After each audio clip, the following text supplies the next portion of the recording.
This was a good episode. Good from beginning to end. Angel's a trip. She's quite complex, I must say. Beautiful house. Stacy, the lies are catching up. And Ashley, girl, you got all that money and those are the wigs you choose to wear? What was going on with the witness protection long brunette thing you had? That shit looked trash. Welcome to the Asia Esterak Hour, where film meets conspiracy and pop culture gets a reality check. From sharp recaps to sci-fi theories and media deep dives, Asia Esterak serves it unfiltered. Let the binge begin. All right. Welcome back to the Asia Esterak Hour. I'm Asia Esterak. All right. The Real Housewives of Potomac, Season 10, Episode 14. We are still in day one, Colorado, Angel's Place. Actually, the rental with the intermittent water. That shit was crazy, but okay. Like what? So we pick up where we left off at the end of the episode, where Angel is addressing the rumors and just stuff that she's been hearing about the ladies. Even though I think she's a nut job in my opinion. She's not a nut job. Angel's a lie. She's a lie. But I feel like we're learning more about her and maybe why she's so much. I don't know. But basically she addresses the stuff in her house, which I had no problem with. I totally agree with that. And she's like, basically just say whatever it is. So Wendy brings up the little bone that she had told Giselle and Ashley about the realtor and the whole moving there. So she's like, well, my friend who's a realtor said that you called her and wanted a like $14,000 house that looked really expensive, that you wanted to look expensive, and you only wanted to pay like $1,000 a month in rent for. Wendy, I love you. I've recently fallen in love with you, but like you brought that bone back so weakly. It was better when you told it to the girls. I was like, okay. And of course, Angel's like, what? And everybody's laughing because it was just absurd. And then it was interesting. So Tia was like, she's a terrible realtor. What a horrible realtor. Wendy's like, no, actually, she's a really good realtor. She might be, but she's clearly messy because why would she tell you that? And if it was something where you shouldn't have repeated, why did you repeat it? Okay. Anyway, Angel, I think whether it be truthful or a lie, she would still get upset the same way. That's just the vibe I get from her. She just seems like she's the type where she's emotional. I'm curious what zodiac sign she is because she gives water energy. Just because water is emotion. She's giving Pisces. That's what I get off of her. Either that or she's an earth sign. Anyway, let me stop. That's a whole separate video, different genre. Anyway, so basically they kind of laughed that off, and her whole thing is just bring it to me, blah blah blah. I don't want people talking about me in my house. Totally understand it. So they go outside to do like this mind cleansing thing, and they do this. So this was interesting to me. Here, okay, I'm gonna do my assessment of Angel. To me, so Angel in this scene, they're all sitting down on their yoga mats, sitting Indian style, relaxed, following the instructor that she hired to come there and do this whatever mindful stuff. And Angel is sitting, she's like leaning on, I don't even know what the thing was, but she was sitting on it, looking over them, but like still doing it, but like looking over them. She has a very authoritative type of energy. And she gives me like vice principal energy. That's the vibe I get from her. And I think she's a very particular person. You can tell when she's wants to have fun, she's probably a lot of fun. But I don't know. She's got an air about her and very high expectations. She might be, even though I pretty much dragged her, what I'm realizing is Angel is not a good fit for this group of women.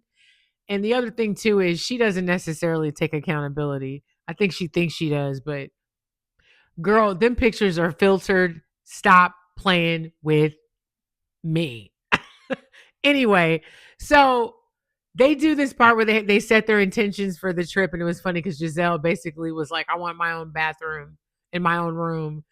And of course, Angel in her confessionals, Giselle will just do anything to knock me, basically.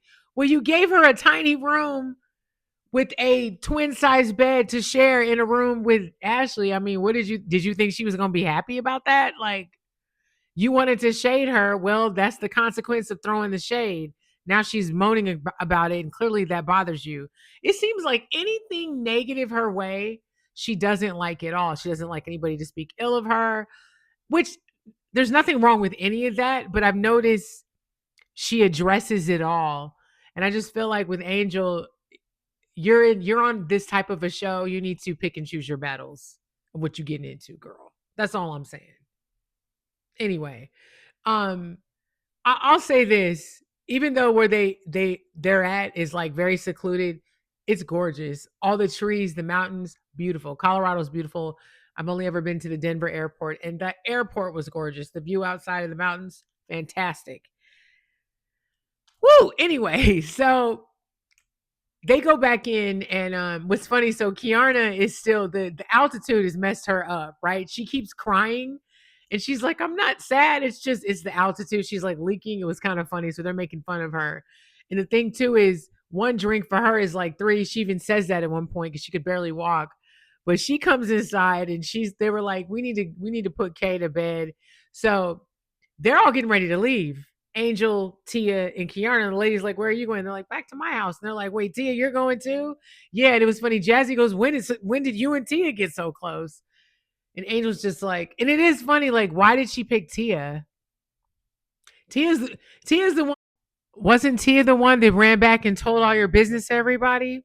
You got her in your house, okay. But it was funny. So in the confessionals, Jazzy's like, well, of course Tia's going. She's a realtor. And they have that million that I forget how many. The house is Angel's house is beautiful. Her and her husband Bobby, gorgeous house. But she was like, their house is worth a couple millions. I'm sure she is schmoozing over there trying to get her first sale. Not her first sale. Jazzy, you know what? I've ragged on you a lot, but you're hilarious, and your shade is really funny. She has Jazzy has Phaedra Park like shade. It like she slips it in. Just anyway, not oatmeal pie face. Anyway, it's one of my favorites. Terrible. And I love Kenya. But anyway, so um they leave, and of course everybody's talking about what just happened because they're annoyed. But before that though, so I want to go back real quick because they start talking about it after they leave. They talk about Wendy and this realtor. I don't have to go back. So they talk about Wendy and this realtor, and why they had suggested earlier, why didn't she just call the realtor? And and Wendy's like, no. And so then she's like, no, that's for Angel to do. Wendy, that would be for you to do. You're the one that brought it up. Girl, stop. I wish you had been more confident in that bone that you had brought back. I really wish that, but shit happens. But it's funny. So in the car ride, it's Angel, Tia, and Kiarna, and they're talking about the realtor, and they're talking about how unprofessional she is, and she should have never shared that information. Agreed. Totally agreed. Super messy. So the ladies are back at the house, and they're basically like, so here we are divided again. Because Wendy's like, I feel like the best trips we have are when we all stay together, which I agree. And she's like, this is not off to a good start. And of course, Monique in her confessional is like, this is not off to a good start. It's not, because and Stacey highlights how divided they are. And so in Wendy's confessional, she's like, if Angel is taking them back to her house, which is like almost an hour and a half away, and then we're all going to drive an hour and a half as well to meet them for dinner and then drive all the way back. Like, she's like, we might as well have just stayed home. And I agree. Like, I don't know, Angel, you missed the mark when it comes to hosting, especially later on with the whole house and those accommodations. Wow. So anyway, so they get ready because they're gonna go to Angel and them's house for the big dinner. So they get there, and on the way, they're riding up, and Monique, Stacy, and Jazzy are all in one car, and everybody else is in the other car minus Angel, Tia, and Kiarna. But in Monique's car, they're talking about um Jazzy's asking Monique about her divorce and was it like bad? And Monique's like, no. She goes, because basically Monique says that she's the one that filed for divorce. Her husband didn't want it. I didn't know that. So that's new, especially watching them on Love and Marriage DC. I was like, these two hate each other. But she was basically like, no, he didn't want it. Interesting. So from there they segue into talking about Angel, and she's like, I know it might be because Jazzy says that Angel's very emotional, and Monique's like, I think it's something else. I recognize what I went through in her, by being the partner and doing it all alone. I know they're not allowed to like fully address being on the show, but that's what she's talking about. Like, she has to do everything when it comes to their kids. Her husband's not into it. He's probably very old school traditional, which is the kind of vibe that I got. Even though he seemed to loosen up towards the end at the party when they first get there. But like Monique alludes to Monique or Angel having to do everything on her own, and it's all, and she's like, that's what I think it is. With her, she's like, I recognize it, I know it. Of course, this Monique, I think you might want to tread lightly. You know what I mean? Because some people might get annoyed with that, which we're going to find out next week if that's true or not. But anyway, so they talk about that. Giselle is just in the other car reeling over these accommodations, and they're looking at Airbnbs and different places to stay. It's kind of funny. But so they get to Angel and Bobby's house. So they get inside the house. She gives them a tour. House is gorgeous. She she tells them that her designer is downstairs, and so they're like, "Oh my god, they're over." The house is beautiful, you guys. Oh my god. There's a TikTok that did a whole tour with her. She should be an Architectural Digest. I'm sure she will be at some point. She would have to be, just based off what I saw.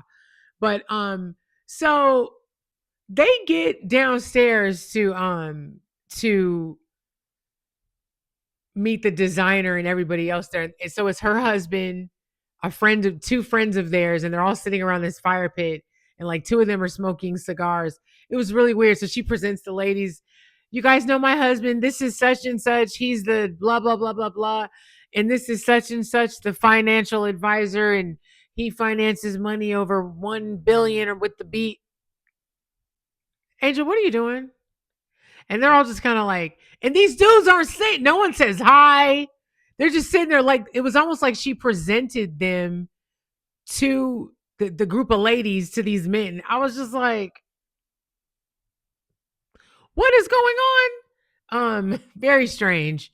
Anyway, they get over to their display, the beautiful spread, the table, which was gorgeous.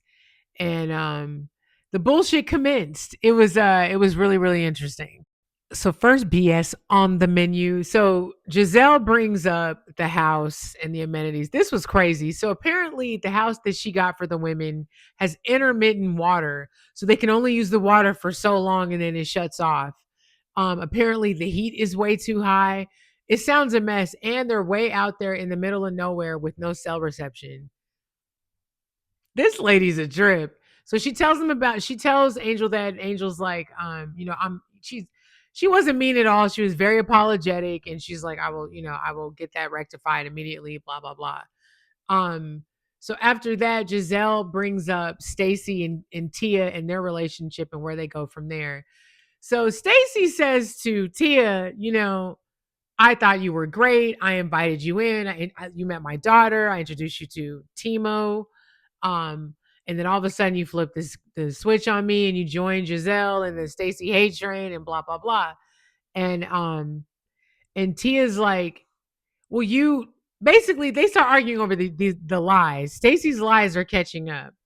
And she had lied she had told the story about not knowing Chris Samuel so many different ways. It was like, well, you clearly know who he is, so what's the problem? Like, what's the tea? Um so Tia's just like, I can't deal with this. It starts getting a little animated. But I don't know. See, here's where, okay, a lot of comments that I read are like, oh, we love Stacey, they need to leave her alone. Here's the reality. I love Stacey. I think Stacey's great television. Absolutely fantastic, entertaining. She's funny. I definitely can tell that she's wearing a mask for sure. Because that Detroit be coming out. The Detroit was throwing lots of shade in this particular episode. I like Stacey, but Stacey's a liar. And that's major. Stacy does not tell the truth as often as we probably think, probably even less than we think or know, whatever. My whole point is we, the viewers, have caught her in lies. We've seen her castmates have caught her in lies. Like we've seen it. So to watch her hang on to something that we know is not true is interesting. And it makes you wonder from a bigger perspective, is this person dangerous because they're holding on to the lie? I don't know. I don't know. We have yet to see somebody have a real true grit beef with Stacey on the show. I feel like she's Detroit. She ain't gonna go out fight. She gonna go out fighting. You know what I mean? Not playing. Um, we'll see. But my thing is Stacey is sticking to it. So as they're talking about that, they bring up Monique again in the whole conversation when Monique first came to the group and she had talked about basically her marriage and her divorce with Chris and that whole conversation misconstrued, construed. I always mess up that word. It's a tongue twister for me. But anyway, it gets back to him in a wrong way and it produces a negative effect that affects Monique. And Monique flat out, she goes, well, I've already asked Stacey, and she vehemently denies that she said anything to Chris, that she shared this conversation. And Stacey is, I did not repeat anything that was said. I was not the only person there. You weren't. You weren't the only person there. You're absolutely right. But Stacey, who else told him? And here's the thing. So Monique goes on to say, I feel like there's a, what she tells her directly, basically, like there's inconsistency with the truth. And of course, Bravo shows clips where Stacey has said, and I said it like a few minutes prior to this, but Stacey said that she said that she's met Chris or she didn't meet him. Like the story keeps changing. And Monique points that out, you know? And Monique's like, well, listen, you haven't done anything to me personally, so I can't judge you. I'm being fair, but until you do something personally, like we're good. Um, I'll say one other thing. The only other person that I think could have told him and not him directly, but by gossiping, is Kiarna. And I love my girl Kay, but isn't she friends with Cookie? And isn't Cookie close with Chris Samuels? I'm just saying, was Kay talking to her and ended up repeating what they said, and then she went back and told Chris because she doesn't like Monique? That's a possibility.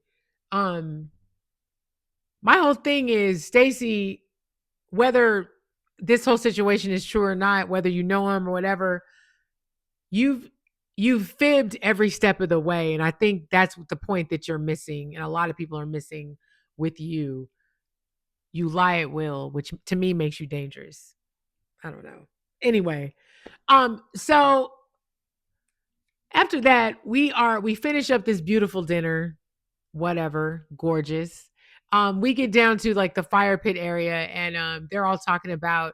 I'm sorry. So before that, Angel tells them what's going to happen tomorrow. So basically, tomorrow they're hopping on a private jet. They're going to Aspen. They're going to hang out where she said it's a celebrity hotspot, which to me would be an opposite place to go.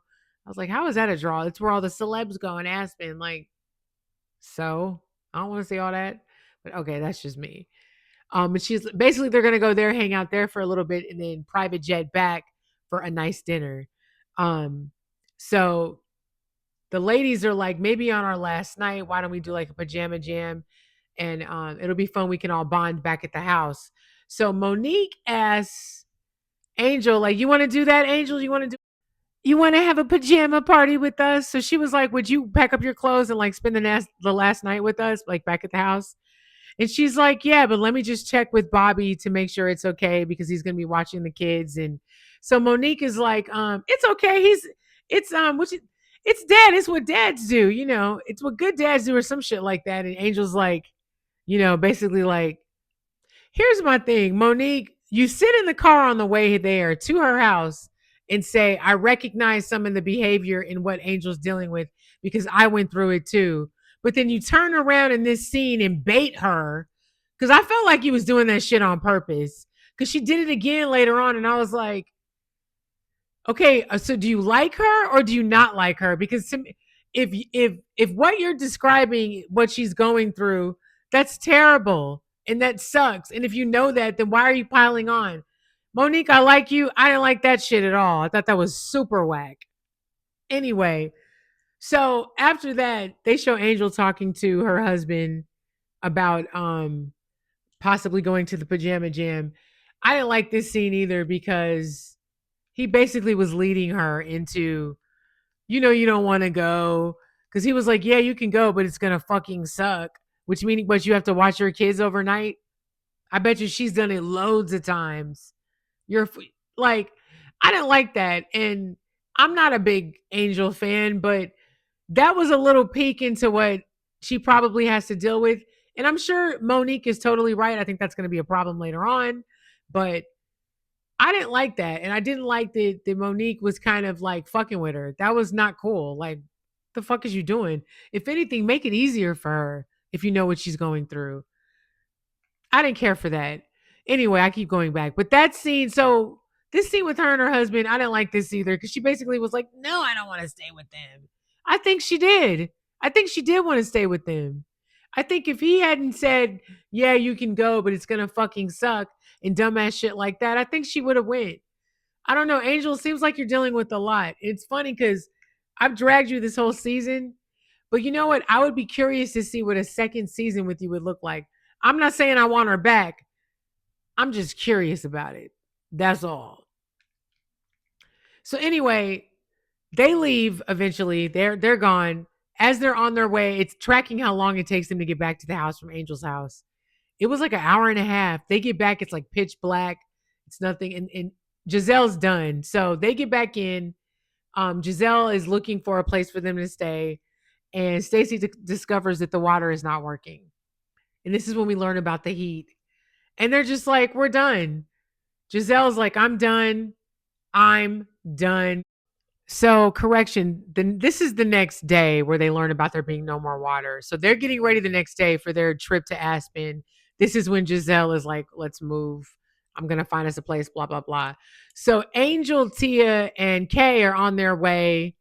I guess they're all meeting to go get on this private jet.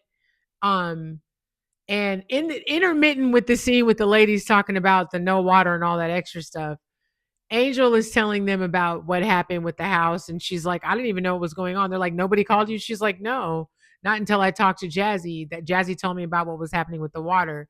So then that's when she's like, and Jazzy also told me that Monique was talking about me and comparing her marriage and relationship to mine. And it's going to go south because, Angel don't play about her relationships. So she's clearly upset. She's telling Tia and Kay in the back as they're on their way to this private jet. And next week is going to be spicy because they're in Aspen. And, Angel, I need to, she's the Jackie Christie of the franchise. She likes to have lots of ponderosas. She definitely going to have one with Miss Monique. That's going to be interesting. Anyway, this was a good episode. Interesting, just interesting. A lot of just interesting. Oh my God.